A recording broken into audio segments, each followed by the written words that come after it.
of pace, something completely different. Everybody said that we have the toughest league in the world, not in North America. That's the toughest league in the world. That's true. Fight after fight after fight. In this league, goons rule.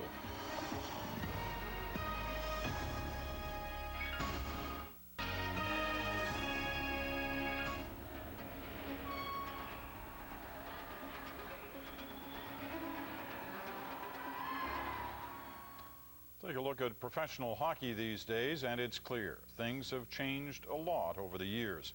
At one time, pro hockey had a black eye, self-inflicted, of course. The NHL used to be known for brawls and blood. It's done a lot to clean itself up. Well, there's a league where so-called old-time hockey is still played. It's in Quebec.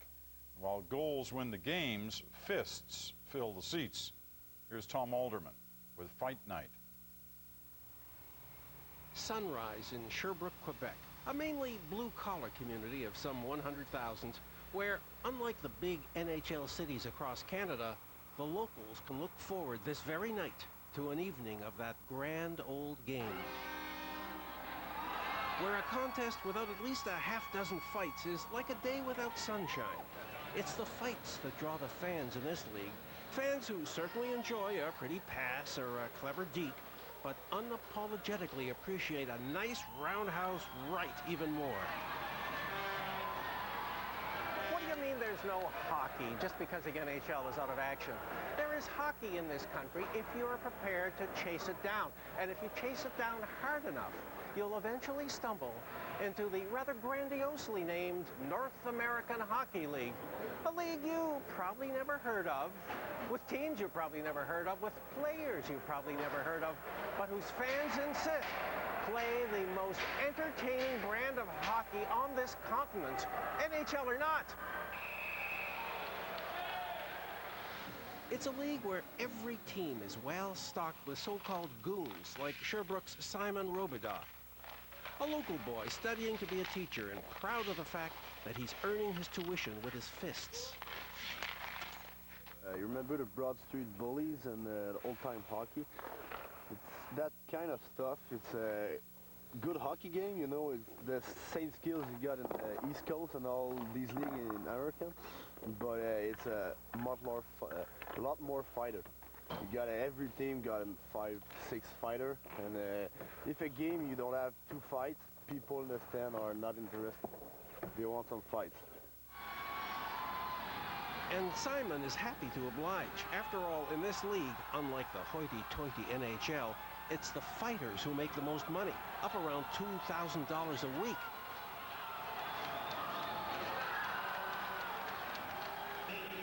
While skilled players like Jean-Francois Gregoire earn considerably less, is like Matt Sundin getting paid less than Ty Domi.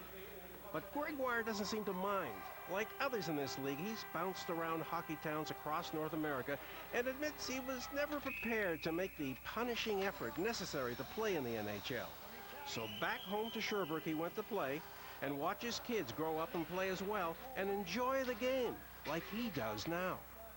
I know there's a lot of sacrifice to make a hockey player. I'm not pressuring them to be a hockey player. I just want them to have fun. And I know all the sacrifice, and I'm not sure if I want them to try to follow that path.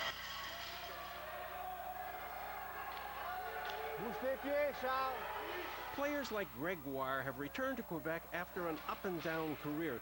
Maybe they even played a game or two in the NHL. And now they're where they grew up, among friends they played pickup hockey with, and who now turn out to watch him play league games. For us, it's like we are on the same level. So it's just, I know this guy, I put him last week, and now I'm going to go and see him play. And we have a lot of small cities around, and people are coming at the rink because they know one guys or the other guys. Sure, it's a slapshot-style league, a level he never thought he'd descend to. But look on the bright side. It used to be worse. Now at least some skilled hockey breaks out in this 9-team league every now and then. It used to be a goon league, and nobody want to get involved in that kind of league before a guy like me. I mean, skilled players, guys who play in Europe and in the US. But now, because It's fun. You got the ring, you got big crowd. Big crowds. Yves Desharnais likes the sound of that. He's the team's co-owner, making do with a modest budget of $1.3 million, like the other teams. So game night finds him peddling $12 admissions and hockey lottery tickets. His wife and daughter sell memorabilia across the lobby, and unabashedly bashing those athletes who feel fights on the ice demean the game. Yves insists this league is a throwback to hockey as it's supposed to be played. I would say that the league is one of the best mix of the good old-time hockey. That's you have good players, you have toughness. Everybody said that we have the toughest league in the world, not in North America. That's the toughest league in the world. That's true. You don't like fights? Don't come to Yves Fight Nights then. There's only room for 5,000 in the arena anyway, and for your money, you also get a little cheesecake. Yves knows how to put on a show for the whole family. Kids just $7. Though he's given up making a pile with this venture, he'd be happy to break even. I'm a chartered accountant, so you should not look at it as an investment.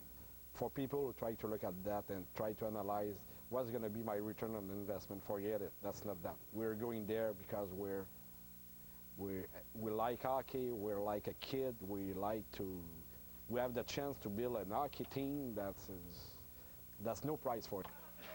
What helps keep the team afloat is the concessions. Yves is proud that his fans drink 4 times more beer per capita than wussy Montreal Canadiens fans when the Canadiens are playing.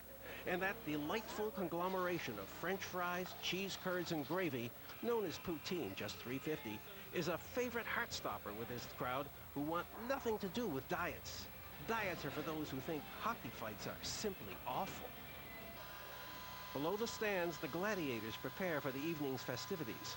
Gregoire, the skilled player, has in mind scoring a goal or two, an idea foreign to Louis Bedard, whose fistic ability got him once to a Toronto Maple Leaf training camp. Then they saw him skate. While Simon Robidas studiously does his homework, analyzing the fighting styles of those he may engage with this evening.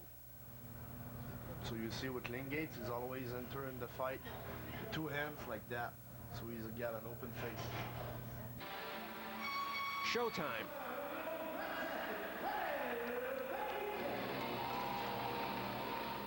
The opening face-off. And just to get the crowd in a jubilant mood, a fight erupts. It presumably encourages the sale of poutine. A fight just 2 seconds into the game. Something to brag about on the team's website, which features fight pictures more often than goals scored. The crowd's happy. Yves has wisely loaded up on goons this season. He's got at least a half a dozen, seeking to satisfy a perfectly healthy bloodlust. We have good people, good managing, good coaching, and more good players. And naturally, the fight is part of the game, for sure. Number 4, Simon Robidas, certainly agrees and understandably feels obliged to put his scholarly pre-game fight research to work.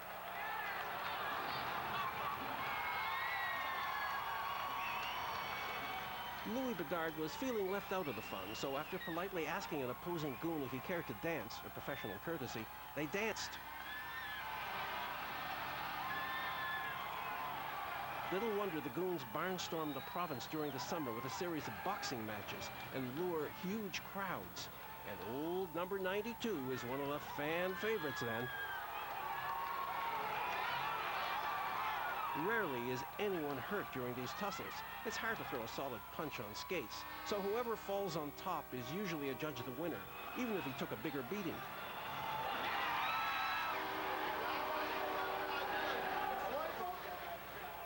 Game over, both Simon Robidas and Louis Bedard have acquitted themselves honorably, adding to their penalty minute total, now well over 200 minutes each, and added brownie points, a 1-game suspension for Louis and an injured thumb for Simon, which will keep him out of action as well. So they've been assigned to be guest celebrity coaches at a Pee-wee tournament. I just got into a fight last night. I think you all saw it. And that's what happened, you know. Get a few bruises. Oh, I tried to grab the guy at the neck, and I tried to throw left, and just my thumb hit maybe his chin, and I broke it. Why are you playing in this league? Because I want to get on with my life, you know, like I think it's the perfect opportunity, this league, to make the transition between being a pro hockey player and after that to go to school and stuff like that. So I'm doing right now. I'm taking business courses, and I'm going to get a degree in 2 years, and you know, like I'm going to be ready to the aftermath of hockey, you know.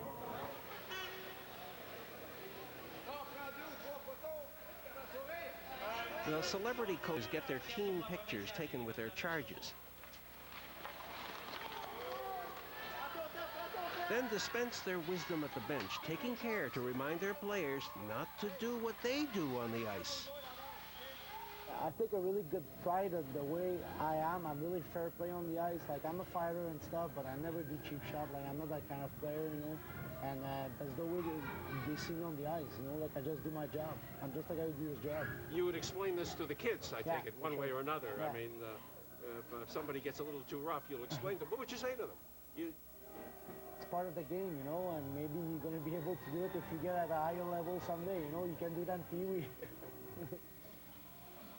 In Sherbrooke, a little sex and a little violence never hurts the bottom line. After all, the fans want their $12 worth. For sure, Louis, Simon, and even Jean-Francois believe the North American Hockey League has saved them from becoming hockey bums drifting through the minors. Now at least they're playing at home in Quebec before appreciative fans and with a chance at a future. I thank God for this opportunity. Like, I thank God for this opportunity of this league, you know. Like, if it didn't happen, I would be, like, I don't know, like, I would have to have just a little job or something, you know, after I finish my hockey career.